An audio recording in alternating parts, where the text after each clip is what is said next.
Hey, thanks for tuning in to another episode of Thugs and Miracles. We'll start the show in just a few moments, following a quick word from our partner, That's Not Canon Productions podcast. Enjoy. I'm Dan Beeston. I'm Grimoald. And we're smart enough to know better. We're a podcast of science. What's the first question you ask? How do we get a baby drunk? Comedy. What's the best way to kill Jar Jar Binks? And ignorance. Household hydrogen peroxide is like 3% to 6% hydrogen peroxide. So you can drink 94% of any hydrogen peroxide and still be okay. Search for Smart Enough to Know Better in your podcast-compatible device. My masters just went down the toilet.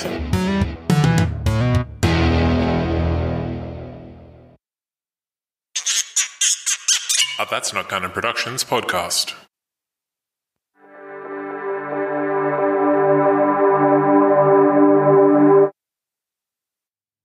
The chanting wouldn't end. For days, he'd been locked in a small room. It was damp and cold.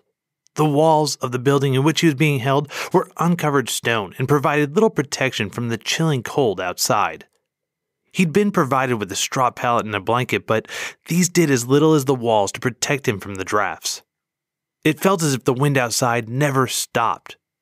As for the chanting, it definitely never stopped. In the week he'd been locked in the room, the sounds of the faithful had never ceased.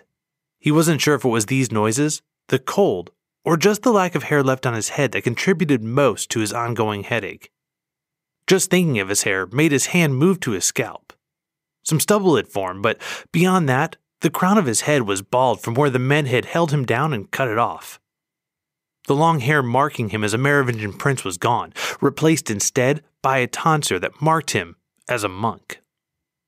Dagobert II, the 8-year-old boy freezing in the Irish monastery, had no idea why any of this had happened to him. He'd been playing one day with his friend Childebert outside of the royal villa in Metz when they'd spotted Childebert's dad coming toward them on his horse.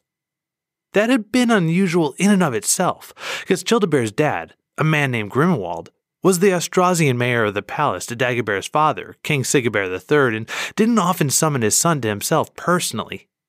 No, Grimoald was far too busy and opted instead to send servants when he needed the boys, so for him to be riding out to get them himself was an indicator of something wrong. "I wonder what he wants," Childebert said, verbalizing the thought that both of the boys had had. They stood still and waited for Grimoald to approach. When he arrived, the older man wasted no time in pleasantries. "Come here and get on now," he ordered, his voice unusually stern toward Dagobert. The boy wasn't used to such a tone. No one spoke to him, the crown prince, in orders. Still, the boy was young and sensed something was wrong, so in this instance he gave no argument. He shuffled toward the horse and placed his hands on Grimoald's leg. The man, strong as an ox, grabbed the boy by the back of his tunic and with one arm flung him onto the horse in front of him. Childebert was a little more than 2 years older than Dagobert and taller and more athletic. He ran up to the horse and was able to make the jump onto the spot behind his father in a smooth and graceful bound. Altogether, the trio rode back to the villa. When they arrived back and dismounted, Grimoald looked at his son. "Go to your room and lock the door. Stay there until I come to find you.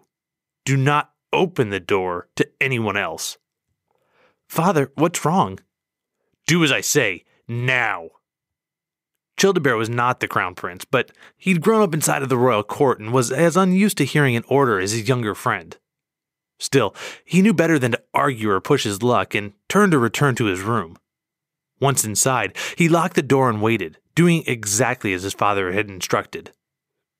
Meanwhile, as soon as he was certain that Childebert was out of earshot, Grimoald turned to Dagobert. "You," the older man said, almost hissing the word. Dagobert had no idea of what to say or how to respond. He suddenly realized that he and Grimoald were completely alone, completely isolated. It was an odd feeling to have in the middle of a villa that normally teemed with people. The child wondered where his parents were. He wanted his mother. "Your father's dead," Grimoald finally spat out, ending the long silence. Dagobert's eyes went wide at hearing this. He knew his father had been feeling unwell for a while, but he had had no reason to believe him any more ill than simply having a cold. No, his father was too young to die. There's no way that this could be true. Tears welled up in the boy's eyes. "Why would you say something like that?" he asked as he began to cry. "My father can't be dead. I saw him just a few days ago." "Yes, you did, boy," Grimoald responded, "and he knew he was growing more and more sick when he last saw you. He didn't want you to see him grow weak, so he had you kept away after that. He went fast. Surprisingly so." The mayor's voice trailed off, almost as if he had lost his train of thought by the sudden turn of events. After a moment, he shook his head and carried on. "His last thoughts were of you. He wanted to keep you safe and asked me to make sure it's so. We've made arrangements to have you go with Bishop Dido until we can make sure everything is in place for the transition and we can announce to the world what has happened." Even in his sudden grief, Dagobert realized what the death of his father meant. He was now the king. He wasn't ready for the task. He didn't want it. He just wanted to be a boy and to play with his friend, to run around in the field and the woods. He wanted to see his family. "Where is my mother?" he asked. "She's with Dido as well," Grimoald said. "She's waiting for you. So, here's what we're going to do. My men will take you to her and the bishop. When we're ready, we'll call you back to the court. Do you understand?" Dagobert shook his head.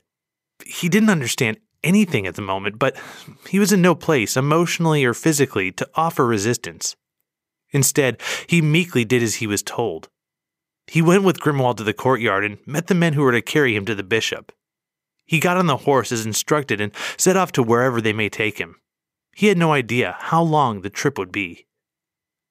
Dagobert and his guards rode non-stop for nearly 2 days. He knew something was wrong and out of place, but he was far too small to try and make a run from the men and the horses transporting him. And besides, he thought, they don't look like the types to trifle with. On top of all of that, the kid was sore. He'd been atop a horse many times, but never for so long or for so far. He nearly fell when he dismounted on the first night, unable to bring his legs together from all of the chafing. He was nearly beside himself with joy when, on the evening of the second day, the 3 riders had finally arrived at the church where he was told that the bishop awaited him. They made their way inside and immediately placed him into a small room little bigger than a closet. "Go to sleep," the larger of the 2 guards ordered him. "We'll be moving again soon." The man slammed the door in his face before he could protest. Outside of the closet, Dagobert could hear a third voice join the other 2. This one was softer and older sounding. It had to be the bishop. "He's safe?" the older man asked. "He's fine," one of the guards answered, the one who had slammed the door on him. "But he's a whiny little bugger. Won't stop sniffling." "Have you cut his hair yet?" "When were we supposed to find the time to do that? We're too busy trying to get here on schedule, and you want us to stop and give him a shave?" "Yes, you fool," the bishop responded sternly. "You're supposed to be transporting a monk, not a long-haired prince. If anyone saw you with a boy and knows he's gone missing, it's only a matter of time before they come here looking for him." The bishop paused and gathered himself, then began again. "Here's what you're going to do. The boat leaves tomorrow, just after sunrise. So you're going to get a few hours of rest while making sure that the boy doesn't somehow get out of this church. Then, first thing in the morning, you'll give him his tonsure and dress him in the habit hanging there." He motioned to a brown garment hanging from a nail on the wall. "From there, you'll get on the boat and take him to the monastery at Silfiacre." The bishop threw the men a small bag of coins. "That's the money for your trip. When you arrive back to me with the sealed letter of the abbot telling me that the boy is safely ensconced, I'll give you the rest of your purse. Do you have any questions of me?" "Not a one, Father," the larger guard said. "Easy job. We'll be right there and back." The next day, good to their word, the men rose before sunrise. Dagobert had tried the door to his room a few times, but the men must have slept against it because it barely moved when he pushed. He eventually fell asleep out of pure exhaustion. When he felt hands grabbing him a few hours later, it took him a moment to remember where he was and what was going on. He began to protest his treatment as no one was to lay a hand on the prince in such a way, but then he saw the shears and the knife. "What are you doing?" he asked, now in mortal fear. "What have you got those for?" "If you stay still, there'll be naught to worry about," the smaller guard said. "We're going to give you a trim." You can't take my hair. I'm royalty, the prince exclaimed. It was then that he remembered his father. He blurted, I'm the king. Not today, you're not, the larger guard said, grabbing Dagobert from behind and pinning the child's arms to his side. Like my friend here said, if you stay still, this will all be over in a minute. But if you try anything, well, I'd hate for him to have an accident with that knife, so close to your face and such. Dagobert instantly stopped resisting at this threat. He went limp and gave in to his fate, watching the hair that had never been touched in his 8 years on Earth falling to the ground at his feet. The smaller guard moved from the shears to his knife after this, moving around the boy's head with a surprising amount of skill. He shaved away the hair from the crown of Dagobert's head, burying his scalp and leaving only a ring of hair around his head. Not bad for a rush job, the guard said as he stepped back to appraise his handiwork. Now, get into the habit. When all was said and done, the child who had 2 days earlier been heir to the Austrasian crown and throne looked every bit the smallest and newest monk in that same kingdom. Where are you taking me? He asked, now fully beginning to comprehend the dire nature of his situation. We leave for Hibernia in just a few hours. It's a land far to the north, a land that's soon to be your home. Best you don't get too used to the warm weather down here, the small guard said, laughing. Or anything else for that matter. With that, they set out. Between the horses and the boat, it felt to Dagobert like he was in a perpetual state of movement, like the men flanking him were going to simply escort him to the edge of the world and then throw him off. After his first night on the pallet in the cell of the monastery where he now resided, he feared that they had perhaps done exactly that.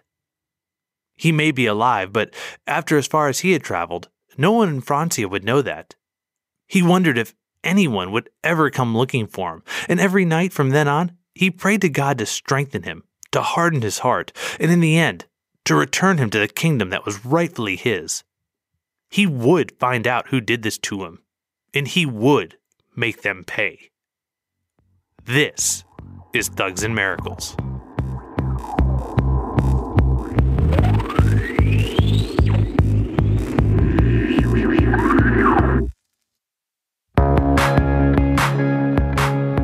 Season 2, Episode 9, Coup d'etat, Part 1.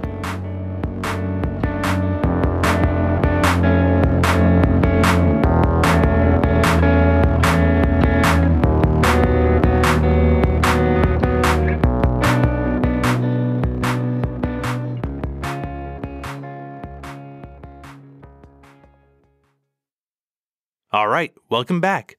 As always, I'm Benjamin Bernier, and this week we're taking a look, among other things, at the older brother of the pair of Dagobert I sons, Sigibert III. Now, I don't normally do this because I don't like to present too many names in an episode, but with the way today's episode unfolds, I feel it's going to be easiest to give you a quick cast of characters to pay attention to right from the jump. If you pay attention to these 5 people and no one else, you'll follow the string of the story. The first person to keep track of, obviously, is King Sigibert. Again, he's the third of his name, and we'll return to him in just a moment. People 2 through 4 are the straight line of a single family. Beginning with Pépin de Landen, a.k.a. Pépin the First, he was the first mayor of the palace to Sigibert.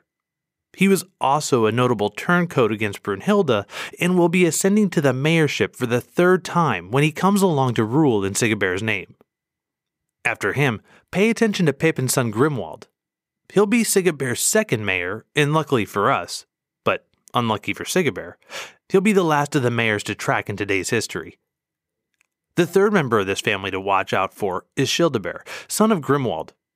He won't become a mayor, mainly because his dad will try to make him a king. Finally, we come to Dagobert II, son of Sigibert III, and heir presumptive to the crown. Except, as we saw in the opening story, his path to the throne will be much more circuitous than normal. Okay, keep these 5 personalities in mind as we go through today, and try to keep in mind what each one of them likely wanted, both for themselves and their family. Returning to Sigibert. As a quick reminder, Sigibert III was born in 630 to the concubine of Dagobert I, Ragnarud. This young woman came to Dagobert's attention after he had married Nantilde, but before she could conceive. She was taking way too long, and clearly it wasn't Dagobert's fault, so who could help the young king for wanting to find someone who could light a fire under the process of making heirs?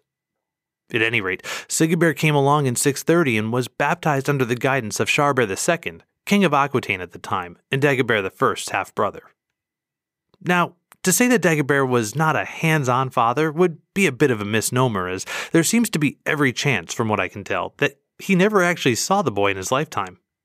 Dagobert assigned him to be the king of Austrasia in 633 at the age of 3 years old, so as to quell the demands of the aristocracy in that easternmost portion of Francia. We hear plenty about meetings at this point, such as meals taken with bishops and other kings, such as Judicael of the Bretons, and we know that Dagobert went on a grand tour of his holdings thanks to writings from Fredegar, but we never hear of a meeting between him and his son. Perhaps it happened and was of no great import, or the scribes decided to show some restraint and give the two monarchs some privacy. I find the former of these two notions to be the more likely, that the two of them may have met and no one would have cared much about a reunion between father and son.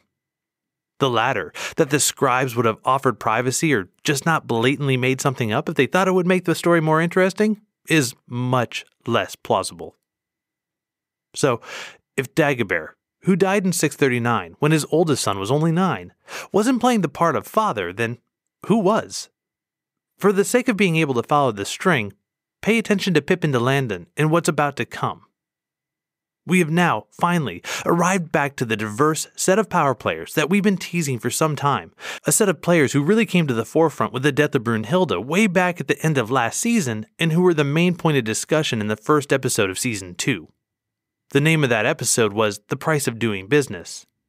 Well, here we see the first notice, so to speak, of that bill coming due.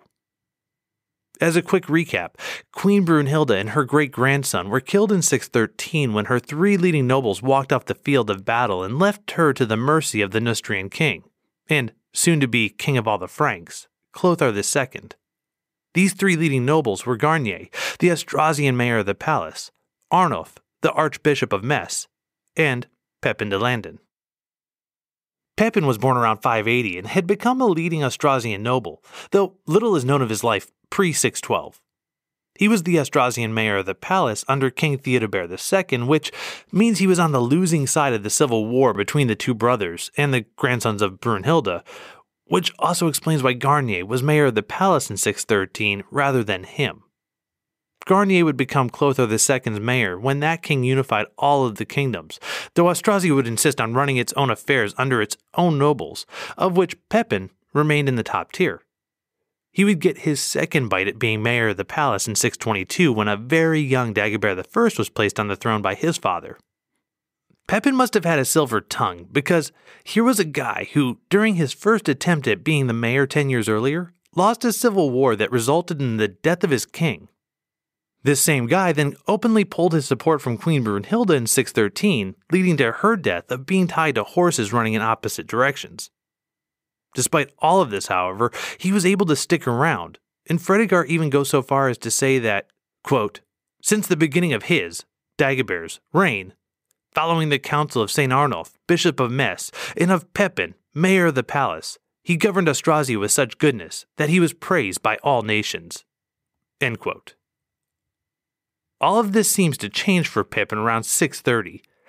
Dagobert, now the sole king of all the Franks following his father's death, got married to Nantilde, had a son with Ragnitrude, and moved his seat of power to the more centrally located Paris. This last part meant, for the Austrasians, that centralized power was no longer derived from their lands, and also lent credibility to Neustrian claims of being the dominant portion of Francia. And this, of course, led to discontent among the nobility, all of which seemed to coalesce against the guy who was offering the king his counsel, Pépin. Reading the room accurately, he vacated his position as mayor and made his way back not to Austrasia, but south, to where the king's son, the newborn Sigibert III, was living in residence with Childebert II in Aquitaine. Fredegar again puts it this way, quote, the jealousy of the Austrasians elevated against him, and they forced him to say goodbye to Dagobert, before lest they kill him. But Pépin's love of justice and his fear of God preserved him from all wrongs.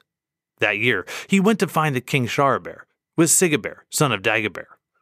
End quote. And it's here that we finally begin to reconnect the story of Sigibert with the trend line that has been quietly progressing through our story since last season. You see, we can read the history in one of two ways. In the first, we can go along with Fredegar and his telling of the story as simple facts, i.e., Pépin was mayor, Pépin went to find Childebert, etc. In the second reading, we can try to look a little deeper at why Pépin went south, and to be honest, it's this version of events that gives me a ton of respect for Pépin's political skills. You see, there has been no shortage of child kings in Pépin's lifetime, and he's also watched the current king struggling to produce so much as a single child. This makes Sigibert's importance magnitudes of order higher than normal times.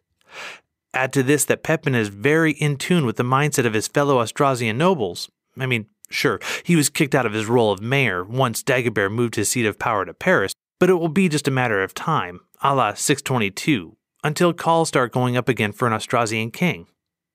And who would fill this role? Well, we all know that the Austrasians cared more about the idea of someone simply filling the throne, much more than they cared about who was filling the throne. I mean, that's exactly how Dagobert was able to take power when he was 10, and Pépin must have known that time was on his side.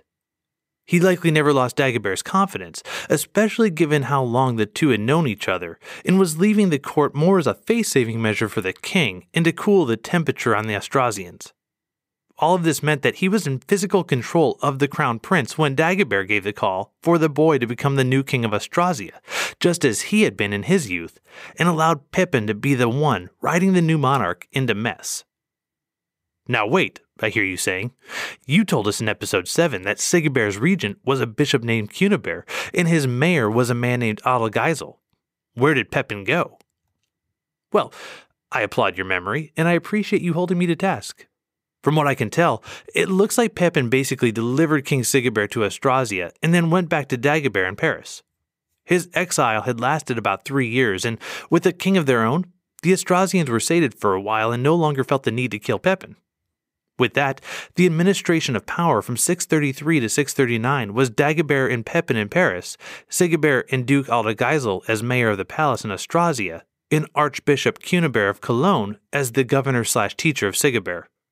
And Pépin must have cast a long shadow from Paris because de Maiseret tells us that in 639, quote, Pépin delivered by the death of Dagobert, who had always kept him near himself, upon some honorable pretense, got again into the administration of his office of mayor of Austrasia. Dagobert, having committed the government of that kingdom to Duke a.k.a., that lord gave it up to him, either willingly or by compulsion, and he gave notice thereof to Childebert the bishop, his old friend, who was governor to Sigibert. It was perhaps for his sake that he transferred the court and the royal seat of Austrasia from the city of Metz to that of Cologne. End quote. Again, the politics. Pépin probably didn't have to flex too hard to get his old seat back in Austrasia. He was returning from Paris, where he'd been second to the quote-unquote true king, and he was working with his old friend Childebert, the bishop of Cologne, who cut his commute time to his job teaching the young king way down when Pépin allowed the transfer of the royal seat of Austrasia from Metz to Cologne. The whole scene kind of reminds me of Hamilton and giving up the city in which power is held in order to obtain a larger goal.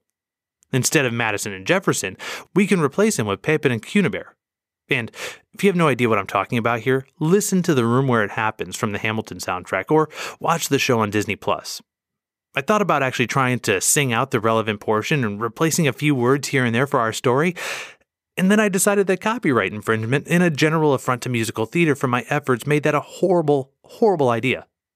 Anyway, replace control of the banking system for Hamilton with a triumphant return to power in the position of mayor of the palace for Pépin, and, well, it's political quid pro quo.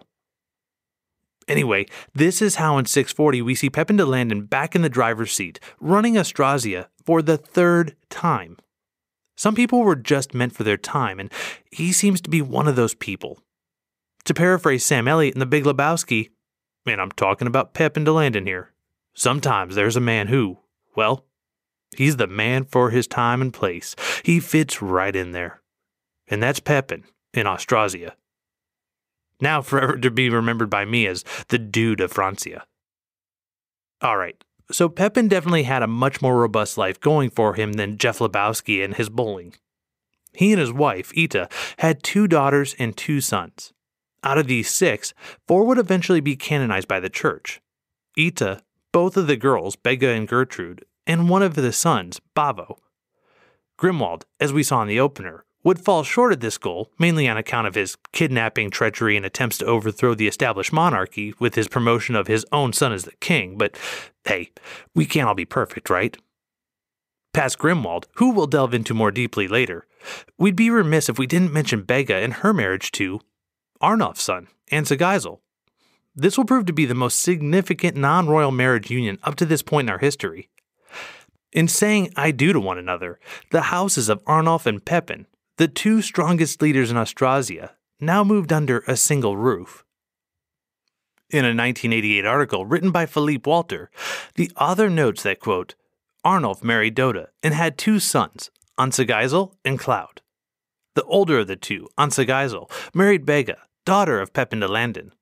Their son, Pépin de Herstal, married Napoe and was father of Charles Martel, who was father of Pépin the Short and grandfather of Charlemagne. End quote. So this is the start of the Carolingians, the great dynasty that will usurp the Merovingians soon enough. The birth of the dynasty, if we want to be literal in that context, began right here and right now, with the birth of Pépin de Herstal in 635. As a side note, I'd like to point out that the love child of the 2 strongest houses in Francia and the guy who's the starting point of the Carolingians happened on Dagobert's watch as king, lending yet another point to my ongoing argument that if one must be tarred with the label of being the first roi fainéant, it should be Dagobert. Moving on. Unfortunately for Pépin de Landen, the good times wouldn't last long. After all of his hard work and his wheeling and dealing, the grand old man, who was part of so much of the shaping of the early French monarchy, would exit stage left in February of 641, just about a year into his 3rd at bat as mayor. Before he died, however, he set everything up to make sure his family was taken care of, and, sure enough, Grimoald would enter from stage right as the new mayor of the palace in his dad's place. However, the transition wasn't perfectly smooth, and the issues Grimoald would have in taking his new spot seemed to be a scale model of the issues he would have with the machinations he tried to pull off later in usurping the crown. The wildly entertaining Dictionary of Christian Biography, written in 1877, does a good and succinct job of telling us what happened when Grimoald showed up for his first day on the job. Quote, the office was not yet hereditary, and the claim of Grimoald, who was personally popular, to succeed his father was stoutly contested by Otto, who had been tutor to the young King Sigibert III, and seems to have commanded the influence of the court. Grimoald, aided by Childebert, Archbishop of Cologne, the friend of his father, endeavored for 3 years in vain to displace him in the palace. In 640, the rebellion of Rodolphus drew Sigibert and his army into Thuringia. Grimoald was present among the generals at the defeat of the Unstrut, which resulted in the virtual independence of Thuringia. The ill success of this expedition may possibly have contributed to the discredit of Otto, but Grimoald's success was not complete until 642, when his rival was slain by Lotharius, Duke of the Alemanni, and Grimoald became mayor of the palace without further opposition. End quote. Long story short, Grimoald and Otto were basically the inspiration for the movie Mean Girls. Grimoald showed up on his first day of school and expected to be one of the popular kids, but first he had to deal with Otto, who was totally not going to let some new kid just walk in on his territory. They went back and forth during sophomore and junior years, but then Otto lost it on the Unstrut and then really lost it against the Alemanni, and after that, Grimoald got to be mayor of the palace, without any other challenges. And that's how it stayed for the next few years, as he advised and counseled King Sigibert. He had a son in 650 named Childebert, and sat about and watched while Sigibert, all of 17 years old by 650, struggled to produce an heir for himself. This leads us to a moment where, for all of the political wizardry that his father had, Grimoald seems to come up a bit short. More accurately, he comes across like a blunt instrument, willing to use his closeness to the crown on both a personal and professional level in a way that we would definitely nowadays accuse of insider trading. You see, Grimoald convinced the exceptionally young king to adopt the mayor's son, Childebert, as his own, lest some sort of malady were to befall the king before he could have a son. Let's examine this situation. Here's a man who's running the kingdom in the king's name, whose father is renowned for having done the same job. This man, who wields an inordinate amount of political capital and who's twice the king's age, has an opportunity to speak often and intimately with the young monarch, and he also may have had the chance to apply some pressure of varying sorts. And this leads to a 17-year-old choosing to adopt that man's son, and placing the adopted child in the line of the throne, a clear benefit to the mayor, as a sort of insurance policy. Then, as now, this move on Grimoald's part would have been seen by many nobles as self-serving and in bad taste, making enemies at court that would make life difficult for the mayor if he ever succeeded in getting his son on the throne. Which, of course, based on the opener, we know that he did. Alright, I'm going to stop there for this week. I'll be honest, I saw this as a one-part episode when I began, which I would then tie back into the life of Clovis II, but there's just so many plot lines and larger-than-life personalities to look at that I don't want to do them an injustice by just rushing through. Next time, we'll really examine Sigibert III and look at some of his key life events as we try to figure out why he would be compelled to adopt Childebert while he himself was still only a teenager. We'll look at Childebert, the boy who became king, as arguably the first Carolingian ruler, and, spoiler alert, we'll look at why he and Grimoald were ultimately unable to succeed long-term in their coup. I say long-term because, depending on which source you go with, Childebert held the throne for somewhere between 1 and 5 years, a not insignificant amount of time. We'll examine what happened in his reign, who worked against him, and how the kingdom of the Franks, and in particular Clovis II, moved on in the wake of this first attempt by a non-Merovingian to take the throne.